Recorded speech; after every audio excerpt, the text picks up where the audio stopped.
सत्ताधाऱ्यांच्या दबावामध्ये आमची समिती होती गठीत केलेली, त्या समितीचा आजचा दौरा किंवा त्याला परवानगी नाकारली, त्याचं काही कारणच असायला नको. आता आम्ही एकूण कुठलाही पक्ष ज्यावेळेस अशा प्रकारच्या घटना घडतात त्याची कारणमीमांसा आणि त्याच्या मागे त्या परिसरात जाऊन शांततेचं आवाहन करण्यासाठीच आजची समिती होती.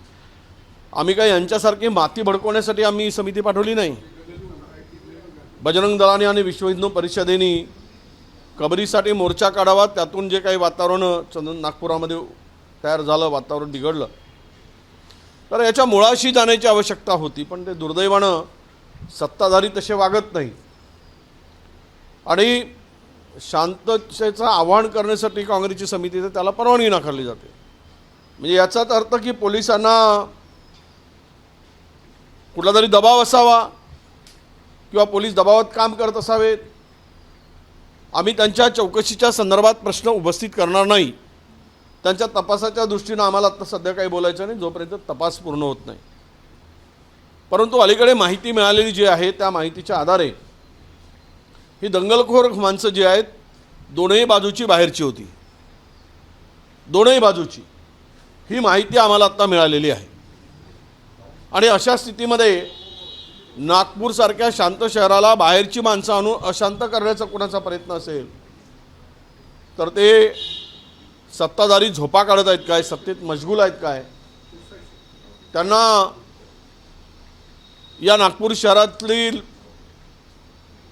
या घटनेबाबत पूर्वकल्पना जर होती, हे प्री प्लॅन होतं, पूर्वनियोजित होतं, तर मग पोलिसांना सुगावा का लागला नाही, पोलिसांना याबाबतची माहिती का मिळाली नाही,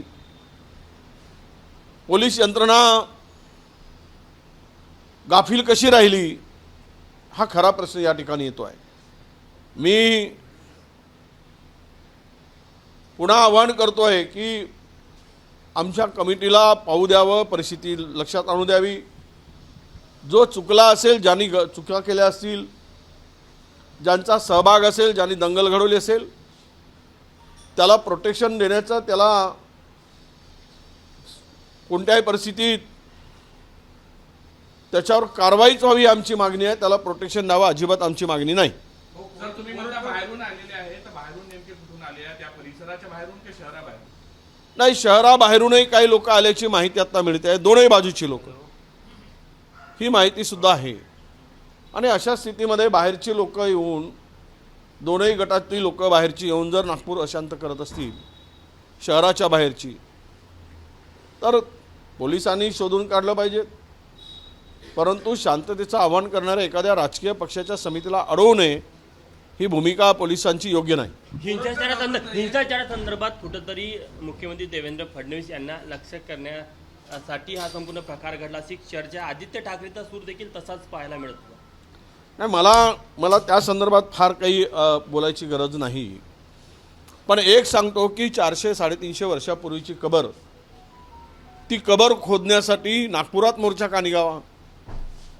औरंगजेबाचा मृत्यू नगरमध्ये झाला, त्यांची कबर ही संभाजीनगर जिल्ह्यामध्ये आहे. आणि अनेक प्रश्न महत्त्वाचे असताना नागपुरामध्ये या मोर्चाची गरज होती का? नागपुरामध्ये प्रतिकात्मक कबर जाळण्याची आवश्यकता होती का? औरंगजेबाचा पुतळा जाळण्याची आवश्यकता होती का? हा खरा प्रश्न येतो आहे. आणि म्हणून या सगळ्या घटनेमागे जर सत्ताधारीच वातावरण दूषित करण्याचं काम करत असतील, 350 वर्षापूर्वीच्या घटनेला घेऊन, महाराष्ट्रामध्ये यांना औरंगजेबशिवाय आता दुसरा विषयच उरला नसेल, फक्त औरंगजेबाच्या नावानेच यांना मतं मिळवायची असतील आणि छत्रपती शिवरायांचा इतिहास संपवायचा असेल, मिटवायचा असेल आणि औरंगजेबाचं उदो करून त्यांना मतं मिळवायचं असतील, तर त्यांनी या प्रकारची भूमिका स्वीकारली असावी, असे माझं मत आहे. राहिला प्रश्न मुख्यमंत्र्यांना टार्गेट कोण करत आहे? प्रचंड बहुमत आहे. कोणाची बिशाद आहे त्यांना टार्गेट करायची. त्यांना टार्गेट केले तर त्यांच्याच जवळपासचे करतील, दुसऱ्याची काही गरज मला वाटत नाही.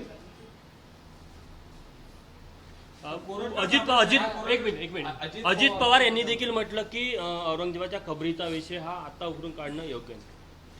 पण ते सत्तेत आहेत ना, योग्य नाही म्हणतात. मग मुख्यमंत्र्यांना किंवा कॅबिनेटमध्ये हा विषय घ्यावा आणि त्या ठिकाणी सांगावं. जशी भूमिका आता अजितदादांनी मांडली, खरं म्हणजे गरजच नाही. एक मुख्यमंत्री वेगळे बोलतात, दुसरे मुख्यमंत्री वेगळे बोलतात, मुख्यमंत्र्यांची भूमिका वेगळी असते. तुमच्यात दम आहे तर खोदून टाका ना, संपवणं विषय. ज्या दिवशी कबर या महाराष्ट्रातून होईल त्यावेळेस विशालगडावर अफजल खानाची समाधी बांधली गेली. ती जागा कोणी दिली? महाराजांनी दिली. कारण इतरांना माहीत व्हावं की कितीही मोठा बलाढ्य शत्रू असेल तर या मातीमध्ये गाळला जाईल आणि त्याची नोंद त्या ठिकाणी होईल. कोणी पुन्हा हिंमत करणार नाही स्वराज्यावर चालून यायची, ही त्यामागची भूमिका होती. आता तेच जर पुरावे नष्ट करायचं असेल, अफजल खानाची समाधी, औरंगजेबाची समाधी नष्ट करून छत्रपती शिवरायांचा इतिहासच मिटवायचा असेल तर म्हणजे छत्रपती शिवरायांचं नाव घेतात परंतु त्यांना तो विचार आणि महाराजांचं कार्य आणि महाराजांना केलेला पराक्रम हा मिटवायचा, हाच त्यांचा उद्देश दिसतो. भाऊ प्रशांत कोरटकर नागपूर पोलिसांच्या हातावर जयंत पाटील अजित पवार यांची बंदद्वार चर्चा झालेली आहे. परवाच देवेंद्र फडणवीस आणि जयंत पाटील यांची एक जाहीर मुलाखती आपण पाहिली आहे. त्यामुळे काय जयंत पाटलांकडे तुमचं बारीक लक्ष आहे का? तुमचे मित्र आहेत, सहकारी तुमचे आहेत? अरे मला वाटतं की कोणी काही बोललं, चर्चा केली, भेटली. आता मी पण भेटून आलो एकनाथजी शिंदेंना. म्हणजे काय ते राजकीय चर्चा समजायची? मला आता अजितदादांच्याकडे काम आहे, मी भेटणार आहे सोमवारला. म्हणजे काय आम्ही भेटायचंच नाही? सरकारमधील मंत्र्यांना, उपमुख्यमंत्र्यांना, मंत्र्यांना, CM मुख्यमंत्र्यांना मी मुख्यमंत्र्यांची भेट घेतली. मला कळत नाही की विरोधकांनी आता आपल्या मतदारसंघातले कामं करूच नये आणि सत्ताधाऱ्यांना भेटूच नाही. काही गोष्टी बोलायच्या असतात, विकासाच्या सगळ्याच्या पुढे बोलू शकत नाही. केली असेल चर्चा, झाली असेल, आणि यावरून काहीतरी राळ उठवणं आणि पुन्हा विरोधकांना कमजोर करणं हे योग्य नाही असं माझं मत आहे. प्रशांत कोरटकर कुठेतरी विदेशात संजय राऊत असे बोललेले आहे की आम्ही पण गद्दारांशी कधी भेटत नाही, आमच्याकडे वसंतदादा शिवसारखे असे संस्थान पण नाही. नसतील ना, त्यांचे संस्था नाही आहेत. संजय राऊत म्हणतात ते खरं आहे. ज्या साखर कारखान्यावर 10-10 हजार कुटुंब पोचले जातात तिथल्या काय अडचणी असू शकतात. ज्या संस्था चालवता हजारो पोरांना शिक्षण त्यातून मिळतं, त्या संस्थांचे काही प्रश्न असू शकतात. त्यामुळं ज्यांना त्यांना सोयीचं बोलावं हे योग्य नाही. आणि विरोधक आणि सत्ताधारी ठीक आहेत, पक्ष फोडले, हे झालं आहे, सगळं वातावरण महाराष्ट्राला माहीत आहे. परंतु आम्ही काय एकमेकाचे दुश्मन आहोत काय? की सत्ताधारी आणि विरोधक एकमेकाचे कपडे फाडायसाठी आणि एकमेकाला भोसकून मारायसाठीच आम्ही एकमेकाच्या विरोधात बसलो काय? त्यामुळे ह्यावर चुकीचं भाष्य करणं मला वाटतं योग्य नाही. कोरटकर कुठेतरी विदेशात पडून गेल्याची चर्चा आहे. त्यातल्या त्यात आता एक बातमी येत आहे की कोल्हापूर पोलिसांना तपासासाठी नागपूर पोलीस सहकार्य करत. दिशाभूल करण्याचे प्रयत्न होतो असंही म्हटलं जात आहे. जाणून म्हणून जुने फोटो व्हायरल केले दुबईचे. आता ते मला माहीत नाही, कारण फोटो तर मी पण पाहिलेत. तो दुबईचा आहे की सिंगापूरचा आहे? तसंही प्रशांत कोरटकरांना कोण रोखू शकतं? IAS IPSच्या बदल्या करणारा माणूस, त्याला कोणाची भीती आहे? त्यामुळंच तो महाराजांना अपमान करणारे वक्तव्य करतो ना, आणि त्याला पकडलं जात नाही, बिनधास्त फिरतो तो. सोलापूरकर असेल, कोरटकर असेल, ही पिलावळं कुणाची? हे सत्तेबरोबर असणारी पिलावळं नेहमी महाराजांचा अवमान करत असतात. आपण याच्यावर कारवाई होत नाही. आता तो परदेशात पडून गेला असेल तर मला वाटतं एका चॅनलनी आत्ताच त्याचा उल्लेख मी वाचत होतो. त्या चॅनलनी म्हटलं की तुरी देऊन पळाला. जो पोलिसाकडून नेहमी तुरी घेतो बदल्यांसाठी, तो तुरी देऊन कसा पळेल? आणि त्याची ताकद आहे पोलिसांच्या हातावर तुरी देऊन पळायची? पण असेही काही बातम्या करतात. पोलिसांना तुरी देऊन तो नाही पळाला, त्यांनी पोलीस त्याला तुरी देऊन त्याला पळवलेत असं म्हणलं तर सत्य नाही. ते वास्तविकता ठाकरे सांगत नाहीत आणि एवढंही लावून सांगणं करणं योग्य नाही. ज्याने महाराजांचा अपमान केला खरं तर त्याची जीभ छाटली पाहिजे. तो पुन्हा बोलताच कामा नये. छत्रपती शिवरायांचं दाखवायचे दात वेगळे आणि खायचे वेगळे ठेवू नका. अशा पद्धतीनं परवा एक प्राध्यापक मगरांचं स्टेटमेंट आलं, साहित्यिक आहेत, त्यांनी उत्तम सावरकरजींच्या पुस्तकातले दाखले दिलेत. त्याच्यावरूनही त्यांना मला कळत नाही की तुम्ही कुणाच्या बाजूनं बोलताय. खरं तर सावरकरजींनी, वीर सावरकरांनी पहिल्यांदा महाराजांचा अवमानच केला होता, नंतर त्यामध्ये त्यांनी दुरुस्ती केली. होऊ शकतं. आता यावरून वाद काय असू शकतो. त्यांनी त्या संदर्भात त्यांची भूमिका मांडली, झालेली चूक मान्य केली. आता याही संदर्भात जर पुन्हा वाद होत असतील तर मला वाटतं की महाराष्ट्रामध्ये आता बाकीचे कामं काही उरले नाहीत. औरंगजेब, कबर आणि हिंदू मुसलमान मस्जिद मंदिर एवढंच करा आणि जनतेला भिकेला लावा, बेरोजगारांना उद्ध्वस्त करा, शेतकरी आत्महत्या करू द्या मरू द्या आणि महाराष्ट्राला उद्ध्वस्त करताना तुम्ही हसत राहा आणि औरंगजेब करत राहा, एवढाच त्याचा अर्थ होतो. प्रशांत कोरटकरकडून वेगवेगळे फोटो जे आहेत ते पोस्ट केले जाते आणि तपास जो आहे तो भटकावला जातो. त्याचा सल्लागार कोण असेल आणि त्याला कोण पाठीशी घालत असेल हा देणार आहे. स्थानिक पोलीस सहकार्य करत नाही असा देखील एक आरोप होता. कोणाला सहकार्य करा? नागपूर पोलिसांना नागपूर पोलीस तपासासाठी सहकार्य करत नाही असं आहे. नागपूरकरचा एक कोरटकर कधी कधी मोठ्या मोठ्या लोकांना जाऊन भेटतो, मुख्यमंत्र्यांना भेटतो, अमित शहाजींना भेटतो, पंतप्रधानांशी हातमिळवणी करतो. त्यामुळे नागपूर पोलिसांना माहीत असेल अरे हा फारच जवळचा आहे सत्तेच्या, हात घातलं तर आपल्यावर हात घालतील म्हणून घाबरले असतील. कारण तो खुलेआम जो माणूस मोतेवारांची जप्त केलेली काय ती गाडी रोल रॉयल्स 12 कोटीची 15 कोटीची बिनधास्त घेऊन फिरतो, ड्रायव्हिंग करतो, ज्यांनी 50,000 कोटी रुपये महाराष्ट्रातले बुडवलेत, जनतेचे 22 लाख खातेदारांचे पैसे बुडवलेत, त्यांची गाडी फिरू शकतो. तो उद्या सीपीना खाली उतरेल आणि ती गाडीचं ड्रायव्हिंग करेल, माई सीपी हो म्हणून. हे आलाय कलेक्टरला मागे बसवेल, आपला गाडी चालवायला लावेल आणि हा कलेक्टर बनून बसवेल. सत्तेमुळं गरमी आहे, सत्ता आहे हमारे साथ, तो कोण क्या कर सकता है ही मस्ती जर असेल तर मग पोलीस काय करतील बिचारे. माणिकराव कोकाटे यांच्या अडचणीत वाढ झाली आहे. माणिकराव कोकाटे यांच्यासह 25 माजी संचालकांना सहकार विभागाने नोटीस बजावली आहे. नाशिक सहकारी बँकेचे काही काळ अध्यक्ष होते, 88ची नोटीस आहे ती. अशा अनेक बँकावर अशा प्रकारच्या नोटिसा येत असतात. त्यामुळं मला वाटतं की ते काय अडचणीत येतील असं नाही. आतापर्यंत महाराष्ट्रातल्या 10-15 बँकावर अशा प्रकारच्या नोटिसा येतात, काही अनियमिततेच्या येतात, चौकशी होते, खुलासा होतो आणि ते तर आता सत्तेत आहेत. त्यामुळे कुणाची वाढ आणि कुणाची अडचण, जनतेचीच अडचण होणार आहे, कुणाची अडचण होत नाही या राज्यात. आदित्य ठाकरे सगळं देऊन झालं आणि आता देणार नाही. म्हणजे काय म्हणते त्याला,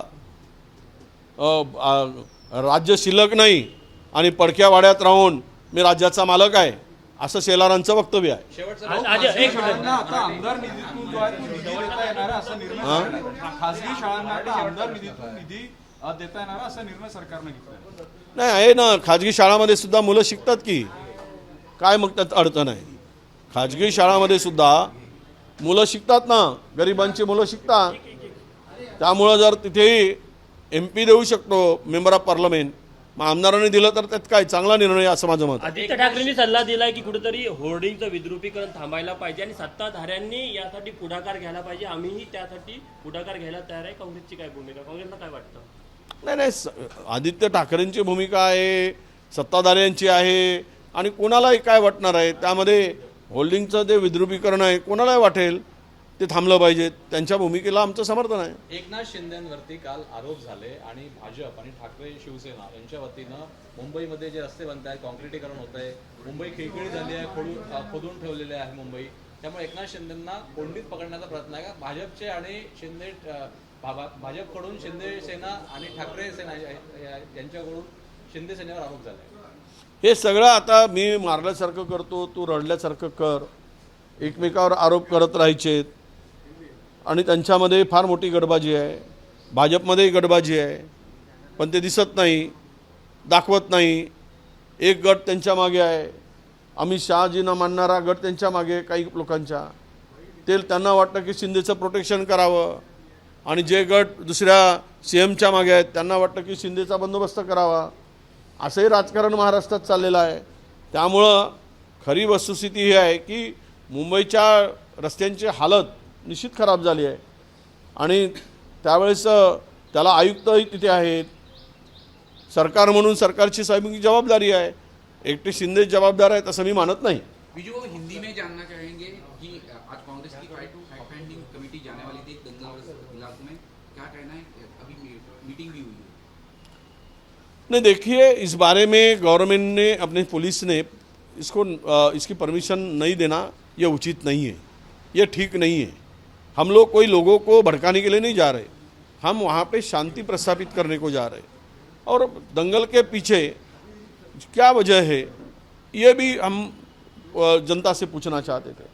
हम लोग कोई केवल एक साइड में की बात सुनने के लिए नहीं, तो इस दंगल के पीछे क्या वजह है ये अगर हम लोग एक पॉलिटिकल पार्टी इस तरह से दौरा करती है तो इसमें दिक्कत क्या है, पुलिस को क्या छुपाना है और पुलिस को विरोध करने की वजह क्या है ये पुलिस स्पष्ट करे. हम लोग कोई वहाँ पे तेल में अंगार लगाने के लिए नहीं डाल रहे किसी के ऊपर. तो मुझे लगता है कि प्रेशर के अंदर में कांग्रेस के शिष्टमंडल को इसीलिए पुलिस ने परमिशन नहीं दी. दिशा सलियान मामले में जिस तरह से आरोप हो रहे हैं, अचानक से दिशा सलियान मामला जो है वो एक सामने कहां से आ गया और इस पर आपके सहयोगी पार्टी के नेताओं पे आरोप हो रहे हैं. दिशा सलियान मामले में क्या भूमिका है कांग्रेस की? नहीं, क्या भूमिका होने का सवाल ही नहीं. एक बार CBI से बढ़कर SIT बड़ी है क्या? अब हमारी देश की संस्था कौन सी बड़ी है? CBI ने अगर क्लीन चिट दिया है तो उसको बार बार कुरेदने की जरूरत क्या है? जब कोई मामला हाथ में नहीं होता तो ये मामला आ जाता है. अब कबर चली नहीं, बाबर चला नहीं तो बाबर नहीं चला, कबर चली नहीं, औरंगजेब चला नहीं तो दिशा सलियान आ गई. बाकी मुद्दों को भटकाने के लिए इस तरह से नए नए मुद्दों को सामने लाकर लोगों को गुमराह करने का काम यह केवल हो रहा है. मुझे लगता है कि इसमें आदित्य का कोई संबंध नहीं है. नागपुर की जो घटना है उसमें सरकार फेल्योर हुई है सर? नहीं, नागपुर की घटना को लिए तो सरकार फेल्योर है, पुलिस भी फेल्योर है, प्रशासन भी फेल्योर है. जब पुलिस को 1.5 घंटे से पुलिस को बुलाया जा रहा था, 2 घंटे से, तब पुलिस क्यों नहीं पहुंची? ये इतना बड़ा हादसा नहीं होता था. और जब ये औरंगजेब के कब्र को जलाया जा रहा था, वो हरा कोई कलर का उसके ऊपर कोई दरगे की चादर थी ऐसा सुना है, सच क्या है मुझे नहीं मालूम, बस जो देखा है फोटो उससे मैं बता रहा हूँ. तो उस वक्त अगर पुलिस वो करने नहीं देती और वहाँ पे पुलिस बंदोबस्त तगड़ा करते तो ये आगे का बात जो हुई है उस बारे में पुलिस को रोकने के लिए पर्याप्त पुलिस बंदोबस्त वहाँ पे रखने की आवश्यकता थी. आपने कहा है कि उसमें दोनों तरफ बाहर से आए हुए लोग थे ऐसा आपने कहा. हाँ, ये तो मालूमात हो रही है. अब पुलिस भी बोल रही है. देखो वहाँ पे कितना कॉन्ट्राडिक्ट ये स्टेटमेंट आ रहे हैं इनके. वो हमारे उप मुख्यमंत्री शिंदे जी ने बोला कि वहाँ पेट्रोल पंप था, वहाँ तो था ही नहीं. और जो पत्थर थे पहले प्री प्लान से, तो CP ने कहा कि वो पत्थर तो कोई मकान के पत्थर है जमा किए वाले. तो इससे क्या है कि देखो किसी समूह को, किसी धर्म को टारगेट मत करो. जो दोषी है, हिंदुस्तान तो सबके लिए है, किसी का एक का नहीं है. तो इस तरह से न्याय की भूमिका रखो, कानून से काम होना चाहिए, कानून से कार्रवाई होनी चाहिए, ये हमारी भूमिका है. क्या औरंगजेब की कब्र पर जो जिस तरह से माहौल बन रहा है उनकी कब्र बाहर फेंक देना चाहिए, ये क्या सही है? नहीं, कब्र उखाड़ने से क्या होगा? बच्चों को रोजगार मिलेगा, महंगाई घटेगी, डॉलर की कीमत डॉलर के तुलना में रुपया की कीमत बढ़ेगी क्या? ये सब बकवास बातें हैं। जो खबर है वो महाराज के इतिहास को, पराक्रम को, एक वो महाराष्ट्र देश को दुनिया के सामने वो खबर इतिहास को दोहराता रहता है, इतिहास को याद दिलाते रहती है। जिसने 27 साल महाराष्ट्र के भूमि पर शिवाजी महाराज, संभाजी महाराज, महारानी ताराबाई, इनको पूरी जिंदगी उसने गवा दी, फिर भी स्वराज्य को नष्ट नहीं कर पाए। तो उसकी वो एक याद है कि देखो तुम पूरी जिंदगी लगा दोगे तो भी इस स्वराज्य पे आँच नहीं आ सकती, ना तुम हमको हरा सकते हैं। ये मैसेज देने वाली वो खबर है।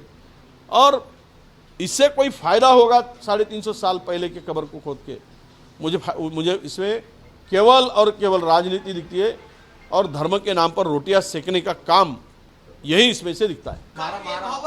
एक लास्ट पर, कल अमित शाह ने संसद में कहा है आतंकवाद, नक्सलवाद ये पुरानी सरकार की देन है। ऐसा है, अमित शाह जी आज जो बोल रहे हैं वो उस पीरियड में होते तो वो क्या करते, इसका भी जवाब मिलना चाहिए। सवाल यही है कि आतंकवाद हो, ये हो, अरे इस देश में कांग्रेस ने 2 पंतप्रधान गवाए हैं, शहीद हुए। किसके लिए?